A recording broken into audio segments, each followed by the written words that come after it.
Olá, pessoas! Hoje nós vamos corrigir nossa lista 4, então, tudo bem? Pega aí, por favor, sua lista e vamos acompanhar a leitura dos enunciados, tá? Bom, na primeira questão, está dizendo que no Brasil, até 2014, a medida de temperatura mais alta já registrada tinha sido de 44,7 graus Celsius na cidade de Bom Jesus. A temperatura mais baixa foi de 14 graus abaixo de zero. A gente sabe que quando fala abaixo de zero, é porque esse número representa uma quantidade negativa, né? Então, a resposta da letra A, que pede para a gente indicar essas medidas usando números racionais, basta você escrever esses números. Lembrando que números racionais são os números que têm vírgula, né?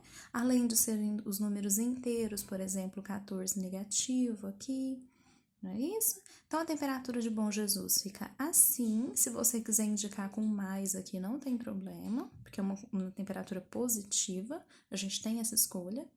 E a temperatura de Caçador é assim. Como a gente está indicando por números inteiros, você não precisa colocar o grau Celsius, que é a unidade de medida, tá bom? Basta os números mesmo. Na letra B, nós vamos ter que tomar um cuidado, porque no enunciado da questão, fala para a gente calcular a diferença entre as temperaturas, entre a mais alta e a mais baixa. Então, vamos lá, deixa eu te explicar. Quando a gente lê a palavra diferença, indica que eu vou ter que fazer uma subtração, certo? Se é a diferença entre a temperatura mais alta e a mais baixa, eu vou ter que fazer a temperatura mais alta menos a temperatura mais baixa. Então, eu peguei a temperatura de Bom Jesus, que é essa, menos a temperatura de Caçador. Só que a temperatura de Caçador já tem o sinal de menos. Para não escrever o sinal da subtração com esse sinal de menos juntos, eu preciso do parênteses. Não é isso? Aí, ó, para resolver essa expressão, esse menos com menos vira mais, e aí a gente faz a soma. Se alguém tiver em dúvida sobre a soma, é só olhar nessa continha do lado. A vírgula do 14 não aparece aqui escrita, mas ela sempre está no final do número, isso você não pode esquecer. Sempre que não tiver a vírgula, ela está aqui no final do número, por isso que fica assim a nossa soma, tá bom? Essa daqui, então, esse aqui é o resultado, é a diferença. Na questão 2, nós temos uma pirâmide, e o que está dizendo aí no enunciado é que para encontrar os números nos quadradinhos que estão em branco aí, a gente precisa somar os números que estão logo abaixo, né? Então, olha só, aqui já está resolvido, mas eu vou explicar o porquê de cada número, tá joia? Olha só, quando a gente soma, o primeiro quadradinho branco que está aí na lista de vocês é esse aqui, ó. Para descobrir que número é esse, eu tenho que somar os quadradinhos que estão embaixo. Então, os quadradinhos que estão embaixo desse é 1,1 e menos 3,6. Vou fazer essa soma, 1,1 mais menos 3,6. Eu deixei bem aqui do lado, ó. 1,1 mais menos 3,6 é a mesma coisa que 1,1 menos 3,6. Sinais diferentes, subtrai e conserva o sinal do maior, por isso que aqui ficou menos 2,5. Tá vendo só? Olha, para achar esse número, o que eu fiz? Fiz menos 3,6 mais 4,1. A conta tá aqui, ó. Por que eu deixei aqui só mais e não coloquei parênteses? Porque aqui o 3,6 era negativo e o sinal de menos eu não posso jogar fora. Então, eu precisava do sinal da adição que o exercício me pediu para fazer e do sinal de menos, que é do 3,6. Para não ficarem os dois sinais juntos, eu coloquei o parênteses. Aqui, eu tenho o mais da operação que o exercício me pediu para fazer, que é a adição, e o 4,1 é um número positivo. Então, assim, se fosse para ser bem criteriosa, a gente teria que escrever assim, ó, menos 3,6 mais 4,1. É obrigado a fazer isso? Não, porque quando o número é positivo, eu posso escolher não escrever esse sinal, entendeu? Então, tanto faz você escrever desse jeito ou desse, o resultado vai ser o mesmo, tá? Terceiro número, para achar o 2,1 aqui, que conta eu fiz? Fiz 4,1 mais menos 2. Aqui, ó. 4,1 mais menos 2. Só que aqui eu já fiz direto, porque o mais com menos é como se fosse aqui, né? O mais com menos vira menos. Então, é a mesma coisa de falar 4,1 menos 2. Tá vendo? Fiz a subtração, deu 2,1, coloquei ele aqui. Para achar esse número, eu fiz menos 2,5 mais 0,5. A conta tá aqui do lado. Dá menos 2, coloquei o menos 2 aqui. Para achar esse, o que eu fiz? Fiz 0,5 mais 2,1. A conta tá aqui, dá 2,6. Então, coloquei o 2,6 aqui. Por último, para achar o 0,6, eu fiz menos 2 mais 2,6. Tá aqui a conta. Sinais são diferentes, então eu subtraí e conservei o sinal do maior. Beleza? Vamos lá na questão 3. Questão 3 tem um probleminha aí só no enunciado, assim, a gente tem que ler um pouco, tá? Então, vamos lá. As informações são essas, ó. A questão 3 fala de uma empresa que em janeiro tinha uma dívida de 1,28 milhões de reais, certo? No mês de fevereiro, essa dívida aumentou em 0,7 milhões. Quer dizer que, ao final dos 2 meses, janeiro e fevereiro, a empresa não devia só 1,28, ela devia 1,28 mais 0,57. Então, olha só, somei esses aqui, né? A empresa deveu um total de 1,85 milhão. Quando você lê o enunciado aí, está dizendo que, mesmo com essa dívida, no final do bimestre, ou seja, no final desses 2 meses, o saldo da empresa era 0,74. Quer dizer, a empresa pagou a dívida, ganhou mais dinheiro e conseguiu ficar com isso aqui na conta. Vamos pensar um pouquinho? Deixa eu te mostrar um exemplo. Imagina que eu falo assim para você. Vamos supor que o João Paulo me empresta 20 reais. Ele me emprestou 20 reais. Alguns dias depois, eu cheguei para o João Paulo e falei, João Paulo, seguinte, eu já tenho dinheiro para te pagar. Só que eu não vou te pagar só os 20 reais. Eu vou te dar um pouco de dinheiro a mais. E aí, João Paulo, você vai ficar com mais dinheiro do que você esperava, né? Aí vamos supor que eu não conte para você quanto que eu dei a mais para o João Paulo, mas você descobre que o João Paulo ficou com 30 reais a mais do que ele tinha antes. E aí, com essa história, qual foi o dinheiro? Quanto foi a quantia que eu dei para o João Paulo de presente? Consegue descobrir? Olha, ele me emprestou 20, eu estava devendo 20 para ele, devolvi mais do que o que eu estava devendo e ele ficou com 30 reais a mais do que ele tinha. Consegue perceber que no final das contas dá pra gente descobrir que eu paguei 50 reais pro João Paulo? Eu tinha que pagar só 20, só que eu paguei os 20 que eu devia e mais 30 que estava sobrando no meu bolso. Percebe? Então, quer dizer, eu dei um total de 50 reais. É o mesmo caso aqui da empresa, ó. A empresa pagou toda essa dívida que ela tinha e ainda ficou com mais 0,74. Então, qual foi o lucro da empresa? Ou seja, quanto dinheiro a empresa ganhou? Ganhou isso que ela usou para pagar a dívida, mais isso que ficou a mais no saldo dela. Tá vendo? Então, eu somei, ó, 1,85 mais 0,74.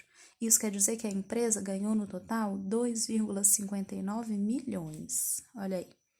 Aqui está a resposta. No decorrer do bimestre, o lucro da empresa foi de 2,59 milhões. Uma parte desse dinheiro ela pagou a dívida, com a outra parte ela ficou, né? Ficou no caixa, com um saldo positivo. Tudo bem? Olha, a questão 4, se vocês lerem o enunciado dela, ela é uma questão que fala sobre multiplicação e divisão, que é um assunto que a gente ainda não viu, né? Então, a questão 4 pode deixar em branco, tá? Depois que a gente vê multiplicação e divisão, eu volto nessa questão para a gente fazer juntos, tudo bem? Então, nós vamos pular direto para a questão 5. Mais uma vez na questão 5, nós temos um pequeno probleminha do enunciado. Acompanha aí comigo. Olha só. Até novembro de 2011, não havia uma lei específica que punisse fraude em concursos públicos. Isso dificultava o enquadramento dos fraudadores em algum artigo específico do Código Penal, fazendo com que eles escapassem da justiça mais facilmente. Opa, deixa eu só apagar essa luz para não ficar reflexo para vocês, né? Aí.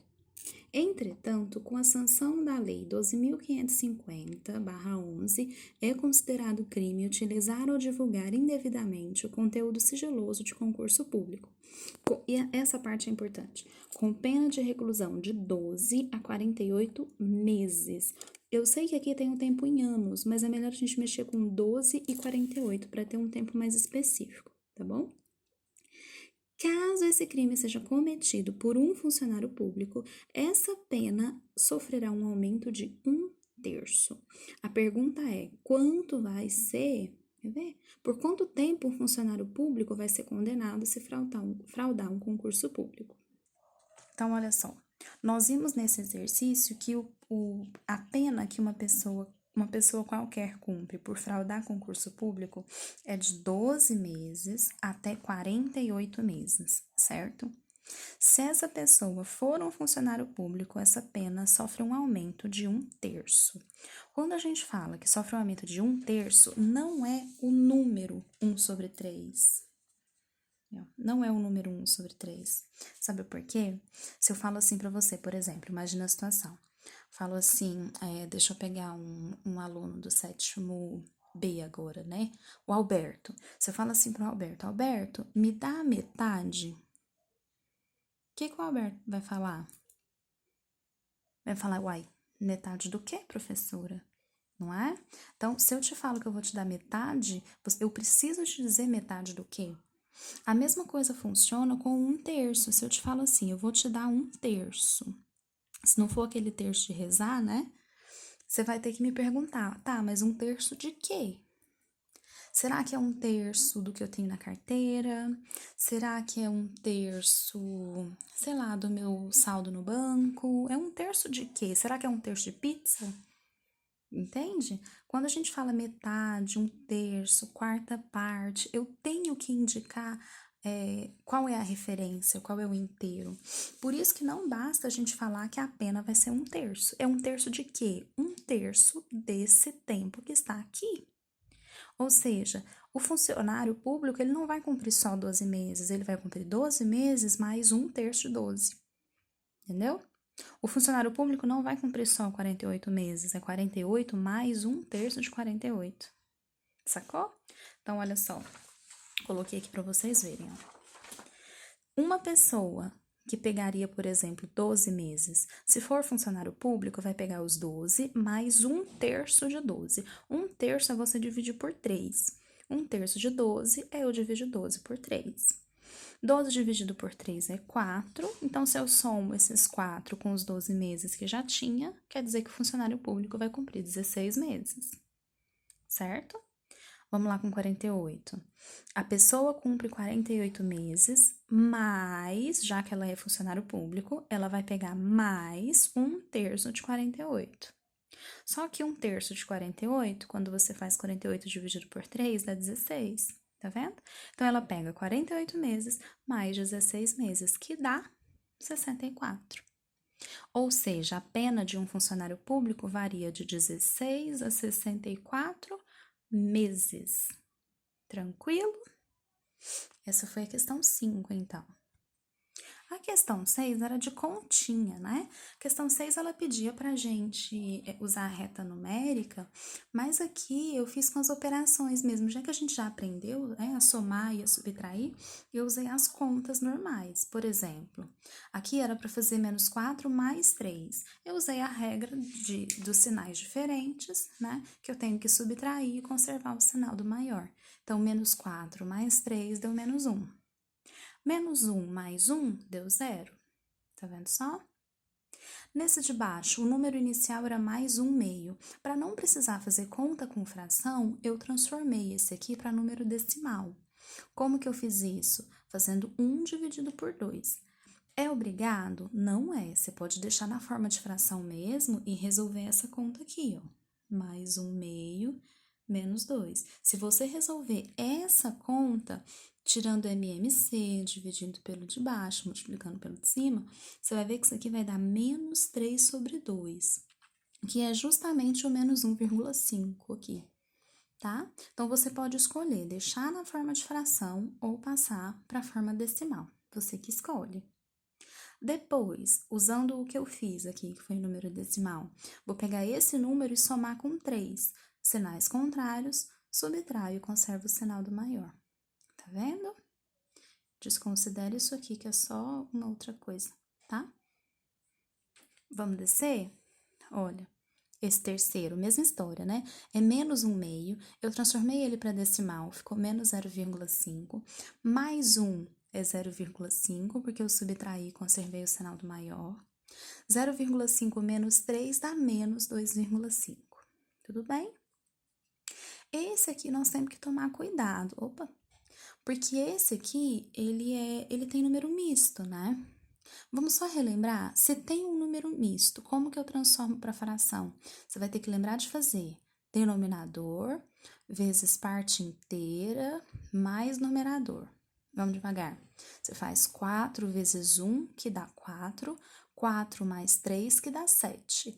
Lembra de conservar o sinal, tá aqui. Essa transformaçãozinha de número misto para fração, a gente fez bastante no primeiro bimestre, tá? Então, só para relembrar, multiplica esse por esse, o resultado soma com esse aqui, e aí conserva o sinal, tá? Então, ficou menos 7/4, nós vamos ter que somar 2, tá aqui, né? Ó, o 2 eu coloquei como 2/1, tirei MMC, dividi pelo de baixo, multipliquei pelo de cima, ficou menos 7. Aí, de novo, 4 dividido por 1 dá 4, 4 vezes 2 dá 8. Assim, menos 7 mais 8 é 1/4. Tudo bem? Então, esse 1/4 aqui, ó, para fazer a questão 6, está dizendo aí na lista que a gente pode usar a reta numérica, mas eu fiz aqui através das expressões normais, já que a gente já aprendeu a fazer essas continhas. Então, aqui, eu fiz menos 4 mais 3, como os sinais são diferentes, a gente subtrai e conserva o sinal do maior, então fica menos 1. Com esse menos 1, eu faço a próxima operação, que é o mais 1. Menos 1 mais 1 dá 0. Só você lembrar que eles são números opostos, né? Na letra B, a conta começa com mais 1/2. Você pode fazer essa conta na forma de fração mesmo, não tem problema. Mas para evitar ficar tirando MMC, você pode também transformar ele para decimal. Como que você faz essa transformação? Dividindo o numerador pelo denominador. Então, se você for lá no rascunho e fazer 1 dividido por 2, vai dar 0,5. Às vezes, pode ser que você ache melhor mexer com 0,5, né? Então, eu fiz 0,5 menos 2, que tem sinais contrários, então subtraio, conservo o sinal do maior, fica menos 1,5.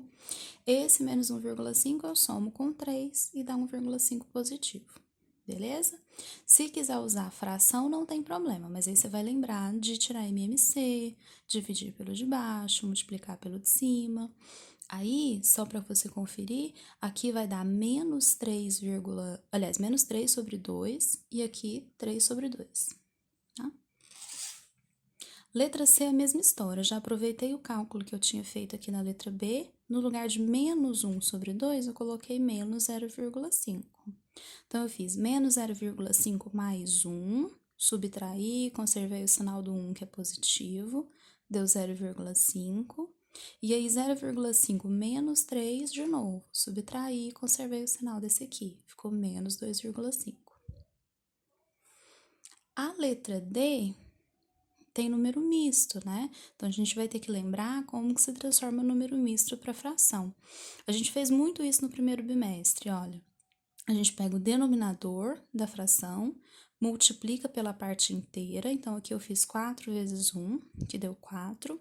O resultado, a gente soma com o numerador da parte fracionária. Então, eu fiz 4 mais 3, que deu 7. Só não pode esquecer de conservar o sinal do número misto. Então, aqui estava negativo, deu menos 7/4 em forma de fração. Eu vou pegar esse menos 7/4 e somar com 2. A conta tá aqui do lado, ó. Então, tira o MMC entre 4 e 1, que dá 4. Divide pelo de baixo, multiplica pelo de cima. O resultado fica 1/4, tá? Esse 1/4 a gente faz menos 2. A conta tá aqui, ó. Tirei MMC de novo, divido pelo de baixo, multiplico pelo de cima, fica 1 menos 8 no numerador, certo? Então, a fração fica menos 7/4. Se quiser transformar esse menos 7/4 para número misto, a gente vai voltar no menos 1/3. Tudo bem?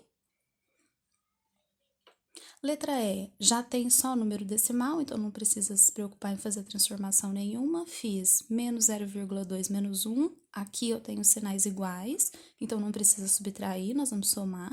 Conserva o sinal dos dois números, então ficou menos 1,2.